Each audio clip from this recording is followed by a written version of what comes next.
Hello everyone, मैं हूं Anjali Agarwal, talk with Anjali. कहते हैं अगर सुख के दिनों में हम ईश्वर को याद करते हैं तो हमारे जीवन में दुख आते ही नहीं। बस इसी पे बेस्ड एक आपको छोटी सी कहानी सुनाती हूँ, जिसमें पूरे जीवन का हमारा सार आपको पता लग जाएगा। एक बिजनेसमैन है जिसको बिजनेस में बहुत मुनाफा होता था। वो अपनी जीवन आराम से काट रहा था। फिर अचानक से उसके बिजनेस में कुछ उतार चढ़ाव आते हैं और छोटे छोटे घाटे होने शुरू हो जाते हैं। बहुत परेशान रहता है फिर, और घाटे बढ़ते जा रहे हैं। तो वो एक आश्रम में एक महात्मा जी से हमेशा मिलने जाता था। तो जब उसके घाटे बढ़े तो वो उस महात्मा जी के आश्रम में पहुंचा और महात्मा जी से मिलता है, और महात्मा जी को बताते बताते बहुत दुखी हो जाता है, बहुत रोता है, बहुत परेशान होता है। महात्मा जी उसकी पूरी कहानी सुनते हैं, समझते हैं, बोल रहे हैं कि मेरा इस तरीके से तो पूरा बिजनेस चौपट होता चला जा रहा है, आप कोई रास्ता मुझे बताइए। महात्मा जी जब उसकी पूरी कहानी सुनते हैं, उसके बाद उसको एक चिट्ठी सौंप देते हैं और कहते हैं तुम इसको घर जाके पढ़ना, अकेले कमरे में पढ़ना, इसमें तुम्हारी सारी समस्याओं का हल है। वो व्यक्ति खुश हो जाता है और वापस घर जाता है। मन में इतनी बेचैनी थी कि कैसे घर पहुंचे और उस चिट्ठी को पढ़ ले ताकि उसकी सारी समस्याएं दूर हो जाए। उस चिट्ठी को खोलते साथ ही उस चिट्ठी में लिखा हुआ था, हे प्रिय, तुम सुबह रोज उठते हो, मैं तुम्हारे साथ खड़ा रहता हूँ, पर तुम मुझे याद ही नहीं करते, मेरी तरफ देखते भी नहीं। फिर अपनी तुम डेली की दिनचर्या में लग जाते हो, सुबह अपनी ऑफिस जाने की तैयारियों में व्यस्त हो जाते हो। तब भी मैं सोचता हूँ कि तुम्हें एक पल तो मेरी याद आएगी, पर तुम मुझे याद नहीं करते। फिर तुम जब नहा धोकर निकलते हो तब मुझे लगता है कि तुम 2 मिनट मुझे याद करोगे, मेरे बारे में कुछ सोचोगे, पर तब भी तुम मुझे याद नहीं करते। फिर जब नाश्ते की टेबल पे बैठते हो तब भी मैं तुम्हारे बगल में बैठता हूँ, पर तब भी तुम मुझ पर ध्यान नहीं देते और अपने नाश्ते में मग्न रहते हो। उसके बाद जब तुम ऑफिस जाने के लिए जिस ट्रेन में बैठते हो, तुम्हारे पास 15 मिनट का समय रहता है ट्रेन से ऑफिस तक की दूरी तय करने के लिए।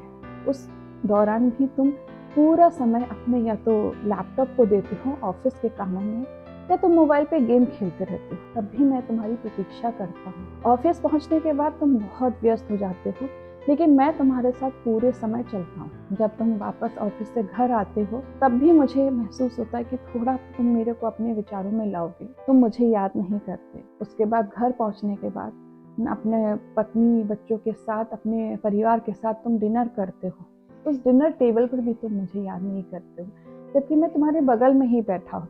फिर तुम थोड़ा समय टीवी देखने में निकाल देते हो और उसके बाद सोने चले जाते हो। सोते टाइम भी तुम अपनी पत्नी बच्चों को गुड नाइट बोलकर और सो जाते हो। तब भी मैं तुम्हारा प्रतीक्षा करता रहता हूँ कि तुम कभी तो मुझे याद करोगे। तुम मुझे याद करते हो जब तुम्हारे ऊपर कोई समस्या होती है, तुम किसी ऐसी परिस्थिति में फंस जाते हो, तब दौड़े भागे तुम मेरे पास आते हो, और मेरे पास आकर भी मुझ पर ध्यान नहीं देते, सिर्फ उस समस्या को मेरे सामने रख देते हो, कहते हो इसको सुलझा दो। तुम्हारा पूरा ध्यान उस समस्या पे रहता है, मुझ पर नहीं रहता। बस वो समस्या हल हो जाए और मैं उस समस्या को से बाहर निकल जाऊं। तुम थोड़ा समय भी मेरे लिए नहीं निकालते, और मैं तुम्हारी प्रतीक्षा करता ही रहता हूँ।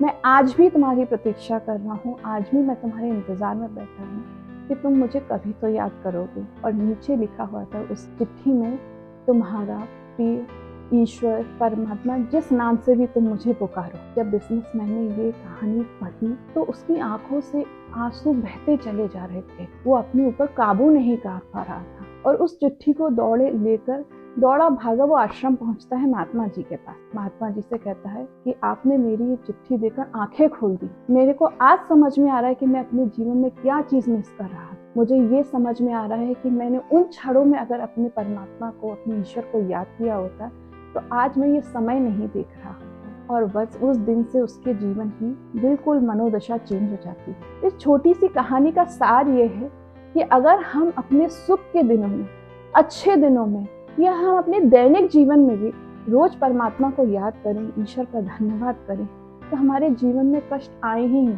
जीवन में दुखों की छाया पड़े ही ना। अगर आपको मेरा चैनल अच्छा लगता हो तो प्लीज मेरे चैनल को लाइक कीजिए, सब्सक्राइब कीजिए और बेल आइकन का बटन दबाना मत भूलिएगा। Thank you.